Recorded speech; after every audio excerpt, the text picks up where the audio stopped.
enjoy being up against it. Proving people wrong. If you don't know now, you will learn eventually.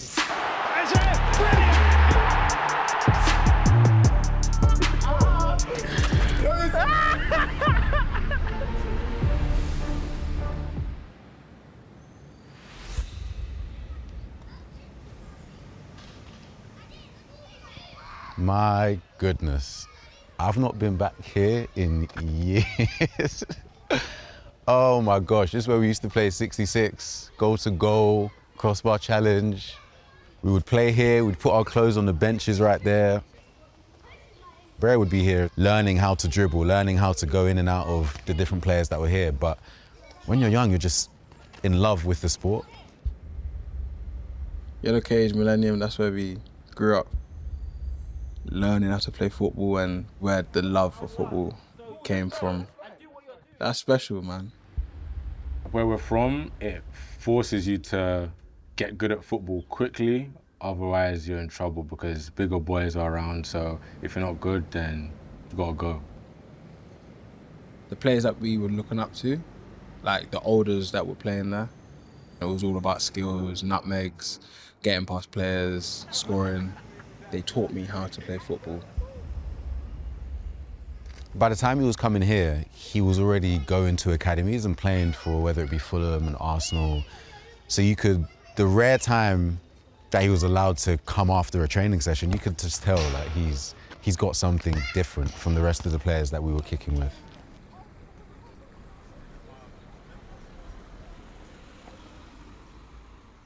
Eze at school was a fabulous character, but also obsessed with football.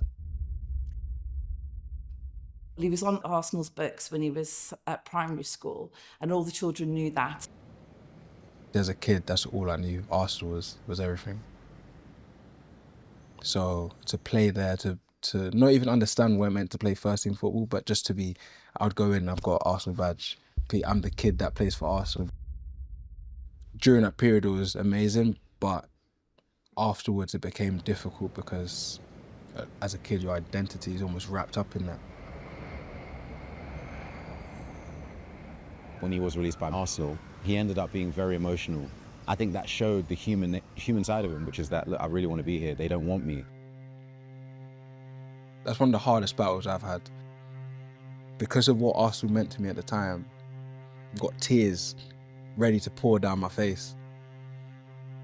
But all I knew was okay, when's the next trial? When's the next trial? After Arsenal, he went to Fulham for a short while, got released. Reading, got released. So when he was released by Millwall, I remember he got into the car.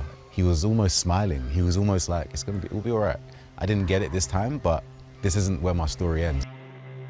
After Millwall, I went on trial to Bristol. Didn't get in. To Sunderland, didn't get in. I can remember lying on my bunk bed with my brother underneath, and I'm just praying, like, God, please, just give me this pro. That's why for me, QPR was so important, because I met people that saw me, and I felt that they saw me and understood what it was that I could do. First time Ebbs came onto our radar was in 2016. So by the time he came to us, he'd probably been in the system a good 7 or 8 years.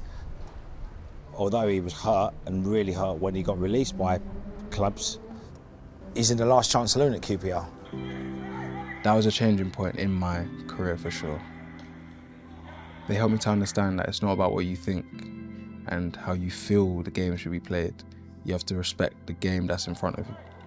There is a lot of really skillful players that play in the cages that can't transfer it. And I think to be able to transfer that style into 11-a-side football and into professional football takes a big skill. It began to change my way of thinking and my way of seeing the game, and okay, it can't just be nutmegs, I gotta score some goals now. Things came together correctly at QPR, marrying one side of the game with the thing that I feel and think is important. Eberechi Eze has signed for Crystal Palace on a 4-year deal from QPR. I'm a complete different person compared to when I joined. Some of the experiences that I've had along the way have definitely shaped me, matured me, and put me in good stead for what's to come. You see the little setbacks he goes through, and as a little brother, I'm looking up like, if I'm in that same situation, I don't know if I'm continuing on or whatever. So him displaying that for the family, it helps everyone to like push on when you're going through hard times. He hasn't compromised what he knows to be enjoyment in football. He's been able to have that character and resilience to maintain his playing style. Me looking back, I can see how many different ways this could have gone, but young Ebbs, he had no doubt of this situation. He had too much faith in God, man. This is not a surprise for him. It's easy to lose sight of like why I'm doing what I'm doing. Why do I run with the ball? Why do I try things? Why am I creative? Why do I do things that maybe players wouldn't think to do? And the reason is, it's for the people that are watching. It's what you're doing to people in the stands and how you can get people off their feet. That's what football's about. And as long as I play, man, that's all I want to do.